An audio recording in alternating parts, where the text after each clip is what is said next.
Hello viewers, hope you're doing well. It is my absolute pleasure to welcome you all to this brand new episode of Z Connect. Winter is that time of the year when you simply love curling up by the fire, sip some hot chocolate, enjoy the festive celebrations with your loved ones, or plan a holiday. But if you're not doing any of this, I still have a fantastic plan for you. Join me on this fun ride and get super fresh and recharged for the week ahead.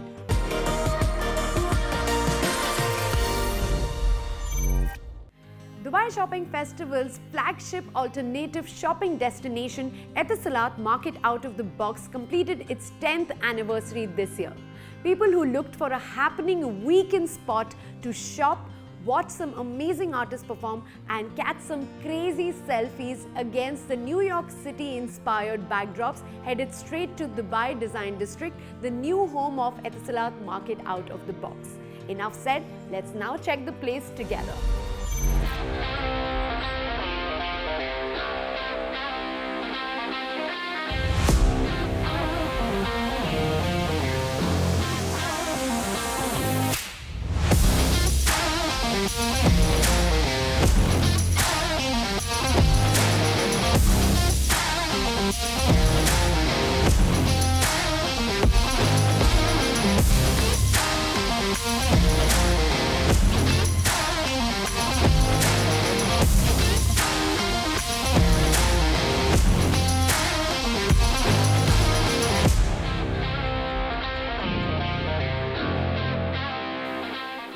Today we're celebrating the launch of the 10th edition of Etisalat MOTB. Etisalat MOTB has a new theme this year, which is New York Industrial.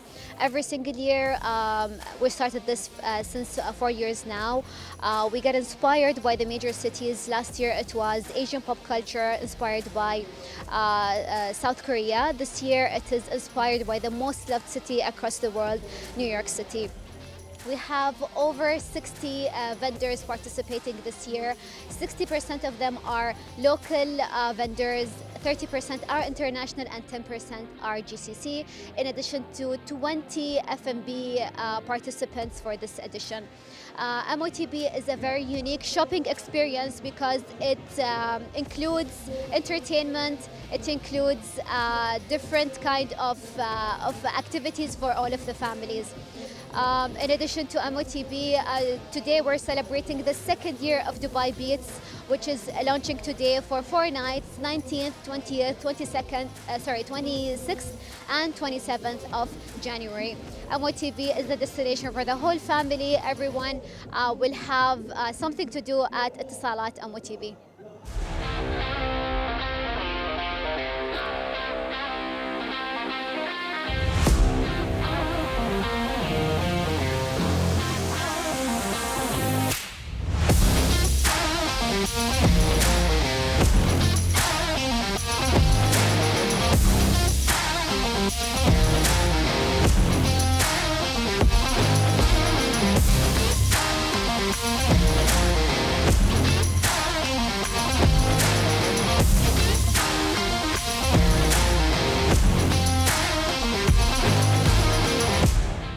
Hi, this is Salma Salahuddin. I'm representing Seta Jumpsuits. It's the first brand specializing in jumpsuits. We are here in Market OTB and we are happy to represent the first ever jumpsuits brand. We have virtual reality, so you don't have to go to the changing room to try our jumpsuits. We have filters on TikTok in which you can try our jumpsuits. And we are presenting a men's collection really soon. We are the first jumpsuits brand, so we are specializing in all types of jumpsuits. There are 12 types of jumpsuits, different types of fabrics.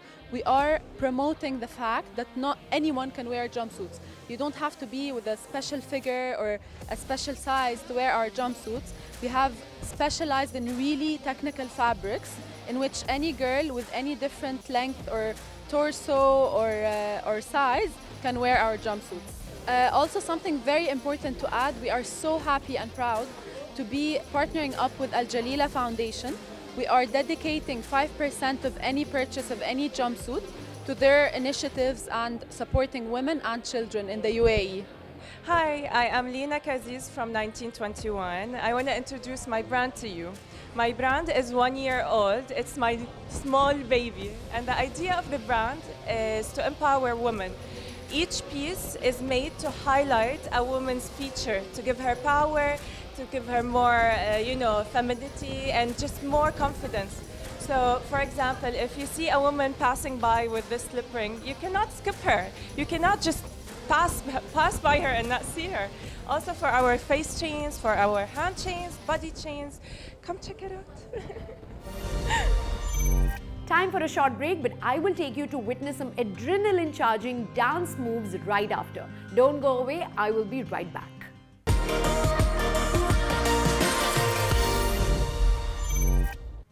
Welcome back. When you watch them perform, your heart starts to pound.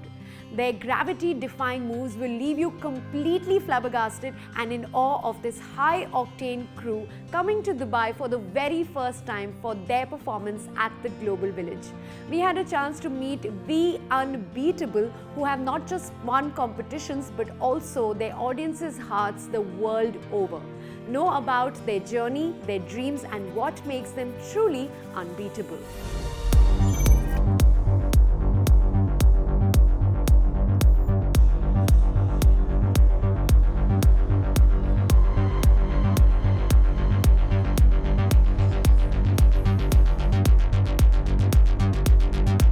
ये group 2008 में मैंने और मेरे दोस्त विकास ने start की थी and उसके बाद हमने काफ़ी शोज़ किए, कॉर्पोरेट इवेंट्स किए, बट एक ऐसा था कि हम दोनों का एक सपना था कि हम एक बड़े टेलीविज़न तक जाएं, एक बड़ा शोज़ करें जिससे हमारे माँ बाप का सपना पूरा हो।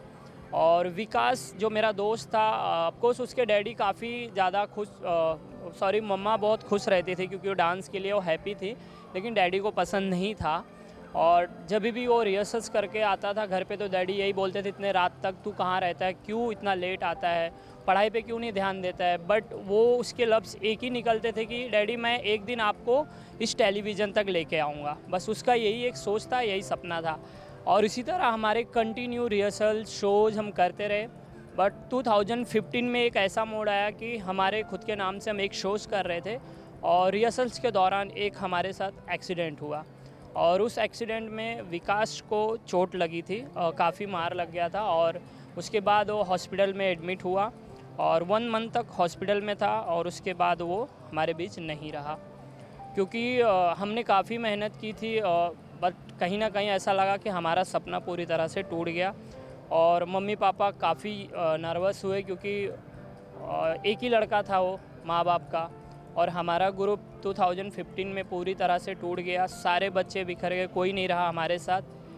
लेकिन उसके डैडी का एक ही कहना था कि मेरे बेटे का एक ही सपना था, ओम कुछ भी करो, ये ग्रुप वापस स्टार्ट करो और उसका सपना पूरा करो, एटलीस्ट आप टेलीविज़न तक लेके आओ इस ग्रुप को। और हमने वापस स्टार्ट की क्योंकि मेरे साथ अभी भी कुछ लड़के जुड़े हुए हैं पुराने। उन लड़कों को मैंने बोला कि आप लोग अगर चाहोगे तो हम वापस इस ग्रुप को फॉर्म करेंगे। तो हम लोगों ने ऐसे ही मैंने 2 को बुलाया, एक दोस्त ने 4 को बुलाया, ऐसे करके हमने वापस बड़ी टीम बनाई। 35 मेंबर्स की हमारी टीम बनी और हमारे इंडिया का सबसे बड़ा बिग रियलिटी शोज़ की हमने तैयारी चालू कर दी, डांस प्लस सीजन 4।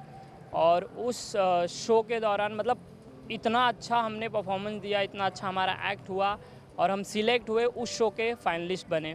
उस शो के फाइनलिस्ट बनने के बाद हमारे कुछ वीडियोस ऐसे थे जो काफ़ी वायरल हुए थे और हमें उस शो के वजह से अमेरिकाज़ गॉट टैलेंट से इनविटेशन आया। लेकिन उसको हम लोग इग्नोर कर रहे थे क्योंकि हमें लग रहा था कि हम लोग को ऐसा मौका कहाँ मिलेगा। बट हमने प्रोडक्शन को दिखाया तो उन्होंने बोला कि आप लोग की नसीब बहुत अच्छी है क्योंकि अमेरिकाज़ गॉट टैलेंट आप लोग को सामने से अप्रोच कर रहा है। और उसके बाद हम सारे बच्चे लोगों ने अपना तैयारी चालू कर दी, पासपोर्ट वीज़ा के पीछे हमने भाग दौड़ बहुत की। फाइनली हमारा पासपोर्ट बना सारे बच्चों का और हम सारे बच्चों का फर्स्ट टाइम ट्रैवल था फ़्लाइट से, वो भी इंटरनेशनल। और हमारे लिए मतलब बहुत बड़ी बात थी क्योंकि अमेरिकाज़ गॉट टैलेंट अमेरिका जाना, हम तो इंडिया में भी ट्रैवल नहीं किए थे और डायरेक्टली हमें अमेरिका जाने का मौका मिला। काफ़ी ज़्यादा पूरी टीम हैप्पी थी और पेरेंट्स भी बहुत खुश थे। लेकिन काफ़ी दिक्कतें आए थे, लेकिन सब ने मेहनत किया और मैनेज किए। फाइनली हम अमेरिकाज़ गॉट टैलेंट तक पहुँचे और फर्स्ट परफॉर्मेंस हुआ हमारा। वहाँ पे पहुँचने के बाद जो हमारा फर्स्ट परफॉर्मेंस हुआ था, हमारा सबसे बड़ा टारगेट थे साइमन सर, क्योंकि उस शो के सबसे मेन जज हैं। अगर वो इम्प्रेस हो गए तो हम आगे जाएंगे, वरना नहीं जा पाएंगे। लेकिन फर्स्ट परफॉर्मेंस में बहुत अच्छा रिस्पांस मिला, ऑडियंस के रिस्पांस अच्छे थे और साइमन सर, सारे जजेस ने हमें स्टैंडिंग ओवेशन दिए और फर्स्ट परफॉर्मेंस के बाद हमें सेकंड परफॉर्मेंस का मौका मिला। इसी तरह हम सेकंड राउंड के लिए गए तो उसके बाद हमें गोल्डन बजर मिला। गोल्डन बजर मिलने के बाद हम लोग डायरेक्ट फाइनल में गए। फाइनल में जाने के बाद हम इस शो के विनर हुए, America's got talent the champion. So हमारे सारे ऑडियंस को एक ही मैसेज है कि जिस तरह हमने बहुत स्ट्रगल करके अगर हम इंटरनेशनल तक जा सकते हैं, तो आप भी उतना ही स्ट्रगल करके इंटरनेशनल तक जा सकते हो। कभी भी अब हार मत मानो, बिकॉज होता है ना कि हम कभी कभी ना प्रैक्टिस करते करते हम उस चीज़ को भूलने जाते कि हमें उसका रिजल्ट नहीं मिल रहा, लेकिन अगर हम कर सकते हैं तो आप भी कर सकते हो। एक्चुअली हमारे जो स्टंट्स हैं बहुत पावरफुल होते हैं और डांस भी बहुत हाई एनर्जी के होते हैं और रणवीर सर के सारे सॉन्ग इतने पावर पैक होते हैं और उनके डांस में जो एनर्जी है उनसे हमें और एनर्जी मिलती है और इसलिए हम मोस्टली उनके गाने चूज़ करते हैं स्टेज के ऊपर कि हमारा परफॉर्मेंस भी पावर पैक हो और ऑडियंस भी उसे लाइक करे।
This is a song which is gonna be a massive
I am going to take you to meet the voice behind some of my favorite songs right after this short break. Stay connected.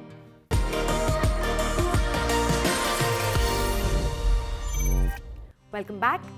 During the Winter Music Fest organized by Spotlight Entertainment in collaboration with ZTV, we got to meet Rekha Bhardwaj, a phenomenal singer with a distinct voice. When you meet her, you instantly realize that her positivity and perseverance reflect in her singing. Can't wait to share her story with you all and give you a sneak peek at her experiences and inspirations. Rekha ji, I can't tell you, it's a dream come true आपसे यहाँ पे मिलके हम आपसे बात कर रहे हैं. We heard you live on the stage and I have no words. आप इतने अच्छे, आपको खुद पता है ऑडियंस का रिस्पांस भी वैसा ही आया होगा. बहुत अच्छा रिस्पांस. वो तो हर बार I really enjoy singing here because बहुत रिसेप्टिव है ऑडियंस. और सब जो मुझे सबसे अच्छी बात लगी कि मैंने काफ़ी बकबक की, मतलब सेंसिबल बकबक की, लेकिन they were so receptive even to that. Yeah. They were so welcoming and I could feel the love and that they were understanding because I really want to share my journey, life journey that I do through my music. फिलहाल I am taking you back in your journey. जब आप when you were growing up, उस time पे मुझे बताइए कैसा atmosphere था. Was art always rooted in the family? या क्योंकि हमारे घर में महफिल होती थी. मेरे फादर को बहुत शौक़ था, उनको सीखने नहीं दिया गया, तो he wanted us to learn music. और रेडियो पे बहुत म्यूज़िक सुनते थे, क्लासिकल. मेरी जो बड़ी दीदी हैं उषा, वो सीखती थी क्लासिकल गंधर्व विद्यालय में. सो मेरे से वो 11 साल बड़ी हैं. तो मैं सो रही होती थी रज़ाई में और बहुत ठंड में, और सुबह तानपुरा बज के 4:30-5 बजे वो रियाज़ करती थी. तो मैंने इनिशियली उनसे सीखना शुरू किया. और मेरी मम्मी भी गाती थी उसमें. उनको जैसे पुराने गाने वो CH आत्मा, सुरेंद्र नाथ, तो मैं वो भी जानती हूँ. तो मुझे लगता है अब तो मैं उस उम्र में भी आ गई, but as a child also I knew of those singers. और वो गाने बड़े अच्छे भी लगते थे. उस टाइम की मेरी एक इमेज है कि मेरी मम्मी वो हंस हंस के और पूरा पान खाए सैया हमारे, वो गाती थी. या जाओ, वो है ना, जाइए आप कहाँ जाएंगे, और उसमें जहाँ लाफ्टर आते वो सब वो करती थी. मतलब तो कितनी खूबसूरत बात है ना कि वो मैंने वो भी अपनी माँ को देखा ऐसे. और उनकी आवाज़, मुझे लगता है कि मेरी आवाज़ से बहुत, या मेरी आवाज़ उनसे बड़ी मिलती थी. तो मैं वही सोचती रहती हूँ कि मैं एज अ चाइल्ड मैंने कभी रेजिस्ट नहीं किया पेरेंट्स को कि मुझे नहीं जाना. मेरा भाई नहीं जाता था, मेरी बहन एक नहीं जाती थी. They used to go for a particular artist, but I think I went for every concert with them. रात को कभी आधे रास्ते चला के लाते थे पापा, आधे रास्ते गोदी में लाते थे, बिकॉज़ कोई टैक्सी वगैरह का सिलसिला नहीं था. बहुत लंबा रूट बनता, रेलवे लाइंस क्रॉस करनी थी. तो वो मुझे लगता है कि क्या था जो मुझे वो मतलब अट्रैक्ट करता होगा. And all that I think got embedded in my subconscious. Yes. नमक इश्का से वो शुरू हुआ कि गायकी आनी शुरू होगी गाने में. हाँ, लेकिन हमेशा से आपका इंक्लिनेशन क्लासिकल म्यूजिक की तरफ था. क्लासिकल म्यूजिक में था. That's still my ultimate goal कि मरने के पहले मैं एक राग गा लूँ. ना गाऊँ स्टेज पे, पर अपने लिए, जहाँ मैंने अपना एक होता है ना, आप अपने लिए एक यार्ड स्टिक बना के रखते हैं. तो मेरी गलती ये हो गई कि मेरे आइडल हैं उस्ताद राशिद खान साहब. अब उन्हें बना लो आप आइडल, तो आपको लगता है इनका 5%, अब 5% भी तो उनका 5%, मेरा तो 200% होगा. बिल्कुल. To reach that I really need to do lot of रियाज. तो वो मैं शायद अब उस तरफ जा रही हूँ, तो देखती हूँ कोई एक राग तो हो जाएगा कभी. हो ही जाएगा. बिल्कुल. क्यों नहीं. आपने अपना बॉलीवुड डेब्यू 97 से किया, लेकिन it was not until Omkara जब आपको सबसे ज़्यादा रिकग्निशन वहीं से आया. तो वो जो फेज़ था उसमें कुछ स्ट्रगल रहा था? बहुत स्ट्रगल थी. कहाँ, थोड़ी थोड़ी स्ट्रगल होती है. हर लेवल पे स्ट्रगल थी, इन द सेंस के एक तो मुझे प्लेबैक सिंगर नहीं बनना था. पर आप जब बम्बई में आ जाते हो और आप आसपास देखते हो, और specially if you are married to a music composer, so I was part of that process. Yes. उस वक्त. और दूसरा दौर उस वक्त आया था कि नदीम श्रवण के म्यूज़िक में एक वो गज़ल का रंग था. तो मुझे लगा कि ये तो मैं भी गा सकती हूँ. मतलब अब मैं कोशिश कर सकती हूँ. तो मैं मिली 1-2 कंपोजर्स को, और मुझे ऐसा समझ आ गया कि मतलब कुछ होने नहीं वाला. और ना मेरी कोई उम्र थी, ना मैं उस तरह की कभी रही हूँ कि स्ट्रगल, वो वाली स्ट्रगल करूँ कि आप स्टूडियो में जाके घंटों बैठे रहो और बस वेट करते रहो, कुछ वैसा कभी नहीं था। क्योंकि हमेशा था कि गाना अपना एक लेवल का ठीक था, पता था कि टैलेंट है, मतलब और गाना अच्छा चलता है और उनका कंटेंट अगर आप देखें लिरिकली, म्यूज़िकली, तो मुझे लगता है कि वो खुश नसीबी है कि आपको जब अच्छा गाना गाने को मिले। क्योंकि हमको वो एक ब्लेसिंग मिली है कि गुलजार साहब, विशाल और रेखा ऐसे कहकर भी एक ट्रायो कहा जाता है, तो ये कहाँ नसीब होता है। अब ये नसीब हो गया तो मतलब कुछ अच्छा ही कर दिया होगा, और ये ना चाहे ऊपर वाला तो कुछ नहीं होता। मेरे पास आपके लिए एक छोटी सी एक एक्टिविटी है, मेरे पास अच्छा। कुछ वर्ड्स हैं आपको देने के लिए, अच्छा। जिससे आप मुझे अपनी जो उससे रिलेटेड जो मेमोरी है ना वो Okay. बताइएगा उसके बारे में। आई एम श्योर यू आप इमीडिएटली आप सोच लोगे। चाची 420। चाची 420 में मेरा गाना है, एक वो दिन भी थे, तो उसकी ये कहानी है कि विशाल स्ट्रगलर करके ही इंट्रोड्यूस करते थे किसी को। तो शांतनु शौरी जब डायरेक्ट कर रहे थे तो उनको नई आवाज़ चाहिए थी, तो तब तक मैंने जहाँ तुम ले चलो फिल्म में गाया था। विशाल ने वो गाना सुनाया कि एक स्ट्रगलर सिंगर है, उसका गाना सुनाया, और मैं मिली नहीं थी उनसे, और उनको बहुत पसंद आया, और उन्होंने कहा बस ऐसी आवाज़ चाहिए थी। और फिर जिस दिन डबिंग हुई तो मैंने गाया, और उस दिन उनको पता लगा मैं विशाल की वाइफ हूँ, तो फिर उन्होंने 2 दिन बाद उनको लगा कि नहीं, उन्हें उतना अच्छा नहीं लगा गाना, और डब करना चाहते थे किसी के साथ। लेकिन फाइनली कमल हासन साहब ने फिल्म की और वो गाना मेरी आवाज़ में रहा, और बहुत खूबसूरत उन्होंने पिक्चराइज़ किया। कट्टू ये हुआ कि उसका प्रीमियर हुआ, और तो हम स्टेज पे तो नहीं गए क्योंकि उस टाइम पे ऐसा नहीं था, सब आए और फिल्म लोगों ने देखी, और किसी ने कुछ नहीं कहा गाने के लिए। और मैंने कहा देखो, मैं हूँ ही नहीं प्लेबैक के लिए, मैं बड़ी पेसिमिस्ट होती थी। तो मैंने कहा मेरा तो गाना ही नहीं अच्छा लगा, किसी ने भी आके नहीं कहा, and I was so sad. वैसे कोई आके कहता ही नहीं, अब किसी को पता ही नहीं था कि रेखा कौन है, या ये विशाल की वाइफ रेखा है, या ये जो एक्टर रेखा है। वो तो बाद में ओवर द ईयर्स पता लगा कि लोग उस कन्फ्यूजन में थे, क्योंकि मैं सिर्फ रेखा लिखती थी। फिर मैंने रेखा विशाल लिखा, और विशाल को एक दिन एक फ़ोन आया कंपोज़र का, पीयूष कनौजिया, और उनका आया कि मुझे वो रेखा जी से बात करनी, मुझे उन्हें बताना है कि कितना अच्छा गाना गाया है आपकी वाइफ ने, कितना। तो विशाल ने कहा 1 सेकंड रुको, मैं तुम्हें फ़ोन पे कनेक्ट कराता हूँ, मेरी वाइफ को बोलो, पहला बंदा मिला जो अप्रिशिएट करना चाहता है। हाँ, किसी ने नहीं अच्छी फीडबैक हाँ, दी है। तो और अब मैं जब मिलती हूँ किसी को भी, तो वो कहते हैं हमारा इतना फेवरेट सॉन्ग है वो। मतलब मुझे नहीं लगता मैं अभी तक किसी को नहीं मिली जिन्हें वो गाना ना पसंद हो। सबरस। सबरस, सबरस मेरे लिए बचपन की याद दिलाता है। आई डोंट नो कहाँ से तुमने नाम ढूंढा प्रिया, तुमने रिसर्च किया है। जी बिल्कुल, तो हम सबरस, research करके आते हैं। सबरस एक प्रोग्राम आता था रेडियो पे और विविध भारती पे, और उसमें मतलब आई थिंक सेमी क्लासिकल और ऐसे चीज़ें होती थी उसमें। तो हमारे घर में वो रोज़ सुना जाता था। Ruskin bond. रस्किन बॉन्ड हमारे मसूरी में नेबर हैं। सबसे पहली बात ये है छोटा सा घर विशाल ने बनाया है हमने, और उसके साथ मतलब बीच में ये भी हुआ कि एक छोटा ब्रिज बना लें तो उनके रूम और किचन तक चला जाएगा।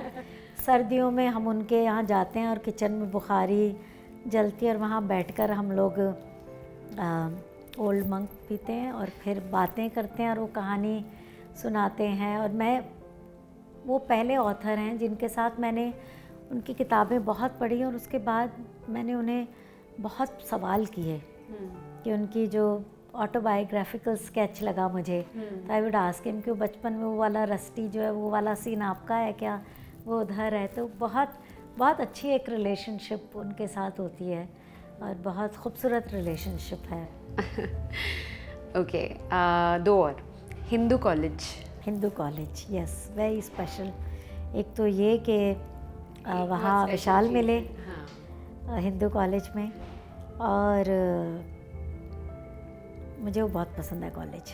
दूसरी एक चीज़ है उस कॉलेज के बारे में जो आपने ही शुरू की थी, शायद एडम्स टीजिंग। वहाँ और लोग भी करते होंगे but I am vocal about it.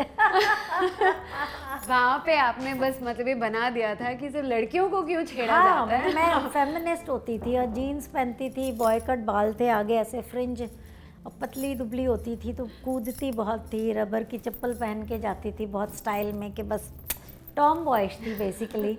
तो मैं, हमारा फ्रंट लॉन था, वहाँ से भी करती थी, कई बार स्पेशल में जाके भी छेड़ाती थी मैं। तो और रोड पे चलते हुए बहुत करती लड़कों थी। को छेड़ना चाहिए। हाँ, कि कोई बात करते चले कि भाई अरे आज तो बड़ा ज़्यादा वक्त लग गया क्लास में, अरे तो क्या किया, तो मैं पीछे से बोलती चलूँगी तो क्या ज़रूरत थी, मत रुकते ना, उठ के चले जाते, कौन कुछ कह रहा था। तो मेरा पीछे से पूरा एक ट्रैक चलता था, पीछे कमेंट्री चल हाँ, रही है, तो कोई मेरी कभी भी फ्रेंड आ बोलती जाती थी कि एक दिन इतनी मार पड़ने वाली है तुझे, तो बच गई, पिटे बिना बच गई। Very good. अच्छा, लास्ट वन, सूफिज्म। सूफिज्म मुझे लगता है एक रास्ता है चलने का, मेरे लिए तो वैसा ही हुआ, और एक एटीट्यूड है जो आपका, जब it becomes part of your persona, not personality. Thank you so much Rekha ji. लेकिन जाने से पहले I want to hear 2 lines of a song जो मैंने आपने स्टेज पे भी गाया और तभी भी मुझे गूज़बम्स आ गए थे।